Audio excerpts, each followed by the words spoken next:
teman-teman dalam menerapkan skill tadi itu, ya langkah pertama adalah, nah ini saya selalu menyampaikan dalam membuat laporan kegiatan Renbang itu teman-teman harus hafal outline penyusunan laporan kegiatan Renbang. Jadi langkah pertama adalah teman-teman hafalkan susunan laporan kegiatan Renbang. Teman-teman hafalkan susunan laporan kegiatan Renbang ini.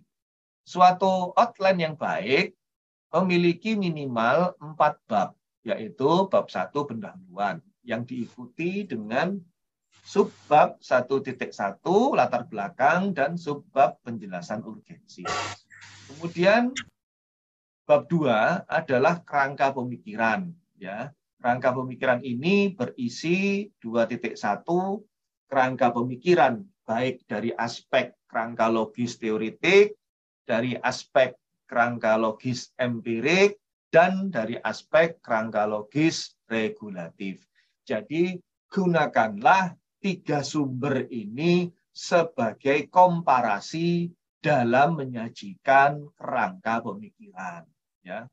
Nah, kemudian di dalam bab 2 juga ada 2.2 itu adalah metodologi atau metode analisis, ya, metode analisis.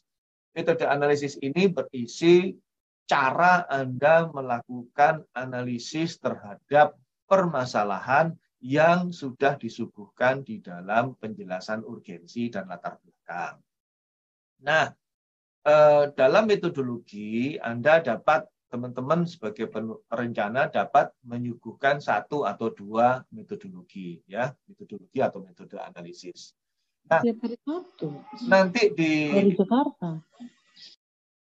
Hari di apa yang saya sampaikan hari ini kita akan mempelajari metode analisis dengan menggunakan Logical Framework Analysis, ya, LFA.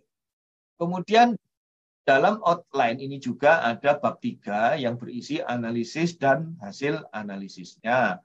Yang berisi 3.1 analisis itu sendiri atau profil dari hasil atau profil dari apa yang akan kita analisis. Lalu dilengkapi dengan 3.2 yaitu hasil analisis dan pembahasannya, ya. Bisa juga dilengkapi dengan hasil interpretasi atas hasil analisisnya. Kemudian bab 4 penutup.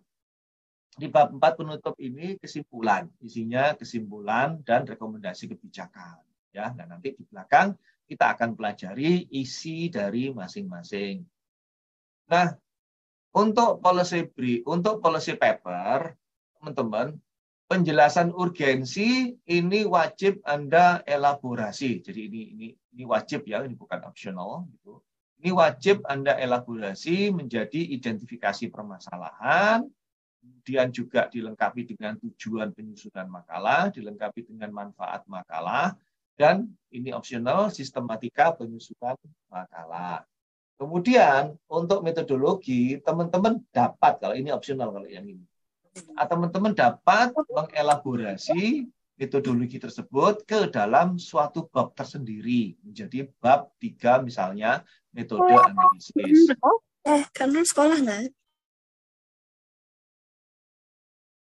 Di bab 3 metode analisis ini meliputi 3.1 jenis analisis, 3.2 teknik analisis, 3.3 instrumen pendataan, 3.4 teknik penafsiran hasil analisis, 3.5 teknik visualisasi hasil analisis, ya. Ini dapat Anda elaborasi. Kalau ini sifatnya optional, ya, tapi kalau yang penjelasan urgensi untuk policy paper, maka Anda wajib menyajikannya secara lengkap. Kemudian untuk bab 3 analisis dan hasil analisisnya, ini sifatnya elaborasi dan optional. Teman-teman dapat menyajikannya ke dalam beberapa bab-bab yang sesuai dengan topik tertentu. Misal, dalam hasil analisis tersebut, Anda ingin menyampaikan bahwa ada 2 topik penting di situ yang ingin Anda sampaikan.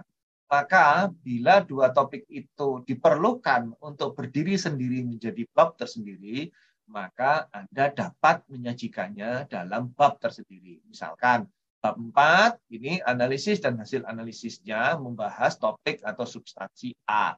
Kemudian bab 5 Anda membahas analisis dan hasil analisis substansinya substansi B, gitu ya. Nah, di sini Anda bisa kemudian menjabarkan hal-hal yang terkait dengan apa yang Anda inginkan terkait dengan hasil pembahasan substansi A. Dimulai dari kondisi umum substansi A, faktor-faktor analisis substansi A, hasil analisis substansi A, penafsiran dari hasil analisis substansi A, kemudian tindakan teknis yang diperlukan untuk untuk melakukan substansi A dan seterusnya. Ya. Jadi ini teman-teman wajib teman-teman ini mengetahui atau memahami gitu ya, bahkan menghafalkan gitu outline yang ada di sini. Kemudian bab 4 adalah penutup, tadi yang kesimpulan dan rekomendasi kebijakan. Kalau kesimpulan berarti kesimpulan itu isinya adalah summary dari latar belakang, penjelasan urgensi, identifikasi permasalahan, tujuan penyusunan makalah, pemanfaatan makalah, sistematika penulisan makalah, kerangka pemikiran, cara analisis, hasil analisis, dan kesimpulan dan sintesa dari hasil analisis tadi itu. Jadi, kesimpulan itu bukan bahasa baru, bukan paragraf baru, tapi merupakan sintesis atau summary atau abstrak dari penyajian-penyajian dari paragraf-paragraf sebelumnya. Kemudian rekomendasi kebijakan itu sifatnya juga bukan bahasa baru, tapi lebih menyajikan dari konstruksi teknis yang akan dilakukan untuk memperbaiki masalah yang sedang Anda selesaikan atau masalah yang Anda cari solusinya. Ya. Oke, itu langkah pertama. Jadi teman-teman harus hafal sistematika, susunan, penyusunan, laporan. Ya. Kita masuk ke langkah yang kedua.